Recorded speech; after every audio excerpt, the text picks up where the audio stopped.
Hi friends, ഇന്ന് ഞാൻ ഉണ്ടാക്കുന്നത് എഗ് സ്റ്റൂ ആണ്. അപ്പത്തിൻ്റെ കൂടെയും പുട്ടിൻ്റെ കൂടെയും ഇടിയപ്പത്തിൻ്റെ കൂടെയൊക്കെ കഴിക്കാൻ പറ്റിയ നല്ല ടേസ്റ്റി ആയിട്ടുള്ളൊരു സ്റ്റൂ ആണ് കേട്ടോ ഇത്. അപ്പോൾ വീഡിയോയിലേക്ക് പോകുന്നതിന് മുമ്പായി എൻ്റെ ചാനൽ ആദ്യമായാണ് കാണുന്നതെങ്കിൽ പ്ലീസ് ഒന്ന് സബ്സ്ക്രൈബ് ചെയ്യണേ. സബ്സ്ക്രൈബ് ചെയ്യുന്നതിനോടൊപ്പം തന്നെ തൊട്ടടുത്തുള്ള ബെല്ലൈക്കൺ കൂടി ഒന്ന് പ്രസ് ചെയ്ത് കഴിഞ്ഞാൽ ഞാനിടുന്ന വീഡിയോസിൻ്റെയൊക്കെ നോട്ടിഫിക്കേഷൻ നിങ്ങൾക്ക് ലഭിക്കുന്നതായിരിക്കും. അപ്പോൾ നമുക്കിതെങ്ങനെയാണ് ഉണ്ടാക്കണേന്ന് നോക്കിയാലോ. അപ്പോൾ അതിനായിട്ട് ആദ്യം തന്നെ ഒരു 15ഓളം കാഷ്നട്ട് നേരെ ചൂടുവെള്ളത്തിൽ ഒരു 10 മിനിറ്റ് ഒന്ന് കുതിരാനായിട്ട് വെച്ചിട്ടുണ്ട്. ഇനി നമുക്കിതൊന്ന് അരച്ച് പേസ്റ്റാക്കി എടുക്കണം. അതിനുശേഷം ഒരു പാനടപ്പിലേക്ക് വെച്ചിട്ട് അതിലേക്ക് ഒരു 2 ടേബിൾ സ്പൂൺ വെളിച്ചെണ്ണ ഒഴിച്ചു കൊടുക്കാം. എണ്ണ ഒന്ന് ചൂടായി വരുമ്പോഴേക്കും 2-3 ചെറിയ കഷ്ണം പട്ട, 4 ഏലക്ക, 3 കറിയാമ്പൂ, ഒരു 1/2 ടീസ്പൂൺ കുരുമുളക് ഇത്രയും ചേർത്ത് കൊടുത്തിട്ട് ഒന്ന് വഴറ്റിയെടുക്കണം. ചെറുതായിട്ടൊന്ന് വഴറ്റിയതിന് ശേഷം ഒരു 5-6 വെളുത്തുള്ളി ഇതുപോലെ ഒന്ന് അരിഞ്ഞെടുത്തതും ഒരു ചെറിയ കഷ്ണം ഇഞ്ചി അരിഞ്ഞതും കൂടി ചേർത്തിട്ട് ഒന്ന് വഴറ്റിയെടുക്കാം.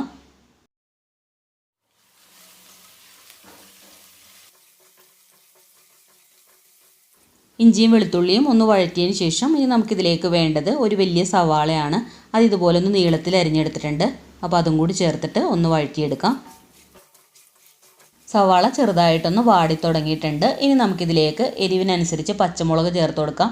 ഞാനിവിടെ 2 വലിയ പച്ചമുളകാണ് കേട്ടോ ചേർത്ത് കൊടുക്കുന്നത്. പിന്നെ ആവശ്യത്തിന് കറിവേപ്പിലയും കൂടി ചേർത്തിട്ട് ഒന്നും കൂടി ഒന്ന് വഴറ്റിയെടുക്കണം. സവാള ഒരുവിധം ഒന്ന് വഴന്ന് വന്നിട്ടുണ്ട്. ഇത്രയും മതി, കളറൊന്നും മാറേണ്ട ആവശ്യമില്ല. ഇനി നമുക്കിതിലേക്ക് മീഡിയം വലിപ്പത്തിലുള്ള 2 ഉരുളക്കിഴങ്ങ് ഇതുപോലെ ഒന്ന് കട്ട് ചെയ്ത് ചേർത്ത് കൊടുക്കാം. പിന്നെ വേണ്ടത് ഒരു വലിയ ക്യാരറ്റാണ്. അപ്പോൾ അത് ഇതുപോലെ ഒന്ന് കട്ട് ചെയ്തതും കൂടി ചേർത്തിട്ട് മീഡിയം ഫ്ലെയിമിൽ 1 മിനിറ്റ് നല്ലപോലെ ഒന്ന് ഇളക്കി കൊടുക്കാം. ഇനി ഇതിലേക്ക് ഒരു 1/4 ടീസ്പൂൺ കുരുമുളക് പൊടി ചേർത്ത് കൊടുക്കാം. 1/4 ടീസ്പൂൺ മുതൽ 1/2 ടീസ്പൂൺ വരെ ചേർത്ത് കൊടുക്കാം കേട്ടോ. എന്നിട്ടൊന്ന് മിക്സ് ചെയ്തതിന് ശേഷം പിന്നെ നമുക്കിതിലേക്ക് വേണ്ടത് തേങ്ങയുടെ 2-ാം പാലാണ്. 1/2 കപ്പ് 2-ാം പാലാണ് ഞാൻ എടുത്തിരിക്കുന്നത്. അപ്പോൾ അത് ചേർത്ത് കൊടുക്കാം. ഇനി ഇതിലേക്ക് ആവശ്യത്തിനുള്ള ഉപ്പ് ചേർത്ത് കൊടുക്കാം. എന്നിട്ടൊന്ന് മിക്സ് ചെയ്തതിന് ശേഷം നമുക്കിതൊന്ന് മൂടി വെച്ച് വേവിച്ചെടുക്കണം. ഉരുളക്കിഴങ്ങും ക്യാരറ്റും പാകത്തിന് വെന്ത് കിട്ടണം. അപ്പോൾ അതിനായിട്ട് ഒരു 10 മിനിറ്റ് മീഡിയം ഫ്ലെയിമിൽ വെച്ച് വേവിച്ചെടുക്കാം. ഇപ്പോൾ ഏകദേശം ഒരു 10 മിനിറ്റ് ആയിട്ടുണ്ട്. നമ്മൾ ഒഴിച്ചു കൊടുത്ത തേങ്ങാപ്പാലൊക്കെ വറ്റി ഉരുളക്കിഴങ്ങും ക്യാരറ്റും പാകത്തിന് വെന്ത് വന്നിട്ടുണ്ട്. ഇനി നമുക്കിതിലേക്ക് 5 കോഴിമുട്ട പുഴുങ്ങിയത് ചേർത്ത് കൊടുക്കാം. ഞാനിതൊന്ന് വരഞ്ഞിട്ടാണ് കേട്ടോ ചേർത്ത് കൊടുക്കുന്നത്. അതോടൊപ്പം തന്നെ നമ്മൾ നേരത്തെ കുതിർത്തെടുത്ത കാഷ്നട്ട് അരച്ച് പേസ്റ്റാക്കിയതും കൂടി ചേർത്ത് കൊടുക്കാം. എന്നിട്ട് നല്ലപോലെ ഒന്ന് മിക്സ് ചെയ്തെടുക്കണം.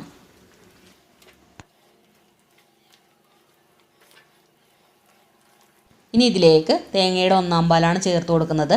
250 ml കപ്പിൽ 1 കപ്പ് തേങ്ങാപ്പാലാണ് കേട്ടോ ചേർക്കുന്നത്. എന്നിട്ട് ലോ ഫ്ലെയിമിലോട്ട് തീ വെച്ചതിന് ശേഷം നന്നായിട്ടൊന്ന് മിക്സ് ചെയ്ത് കൊടുക്കാം. ഇനി ഒരു 1/2 ടീസ്പൂൺ ഗരം മസാല പൊടി ചേർത്ത് കൊടുത്തിട്ട് ഒന്ന് മിക്സ് ചെയ്തെടുക്കാം. 1-ാം പാൽ ചേർത്ത് കൊടുത്തു കഴിഞ്ഞാൽ പിന്നെ തിളക്കാൻ നിൽക്കരുത്, ഒന്ന് ചൂടായി കിട്ടിയാൽ മതി.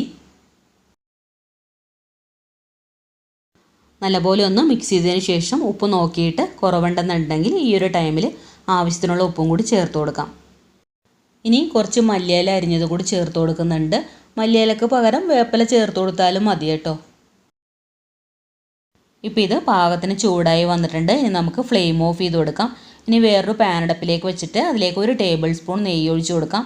നെയ്യ് ഒന്ന് ചൂടായി വരുമ്പോഴേക്കും കുറച്ച് കാഷ്നട്ട് ഇട്ട് കൊടുത്തിട്ട് ഒന്ന് ഫ്രൈ ചെയ്തെടുക്കാം. കാഷ്നട്ട് നെയ്യിൽ ഫ്രൈ ചെയ്ത് ചേർക്കണമെന്ന് നിർബന്ധമില്ല, അത് നമുക്ക് താല്പര്യം ഉണ്ടെങ്കിൽ ചേർത്താൽ മതി കേട്ടോ. ഇപ്പോൾ ഇത് ഫ്രൈ ആയി വന്നിട്ടുണ്ട്. ഇനി നമുക്കിത് നെയ്യോടുകൂടി തന്നെ സ്റ്റൂവിലേക്ക് ചേർത്ത് കൊടുക്കാം. ഇനി ഇത് 2-3 മിനിറ്റ് ഒന്ന് മൂടി വെക്കണം. അതിനുശേഷം ഒന്ന് ഇളക്കി യോജിപ്പിക്കാം. അപ്പോൾ ഇത്രയേ ഉള്ളൂ, എഗ് സ്റ്റൂ ഇവിടെ തയ്യാറായിട്ടുണ്ട്. നല്ല ടേസ്റ്റി ആയിട്ടുള്ളൊരു സ്റ്റൂ ആണ് കേട്ടോ ഇത്. എല്ലാവരും ഒന്ന് ട്രൈ ചെയ്ത് നോക്കണം. ട്രൈ ചെയ്തതിന് ശേഷം ഫീഡ്ബാക്ക് മറക്കാതെ കമൻസിൽ അറിയിക്കണം. അതുപോലെ വീഡിയോ ഇഷ്ടമായിട്ടുണ്ടെങ്കിൽ ലൈക്ക് ചെയ്യാനും ഫ്രണ്ട്സിനും ഫാമിലിക്കൊക്കെ ഒന്ന് ഷെയർ ചെയ്ത് കൊടുക്കാനും ഇതുവരെ സബ്സ്ക്രൈബ് ചെയ്യാത്തവരുണ്ടെങ്കിൽ ഒന്ന് സബ്സ്ക്രൈബ് ചെയ്യാനും മറക്കരുതേ. അപ്പോൾ അടുത്ത നല്ലൊരു വീഡിയോ ആയിട്ട് വരാം. Thank you for watching.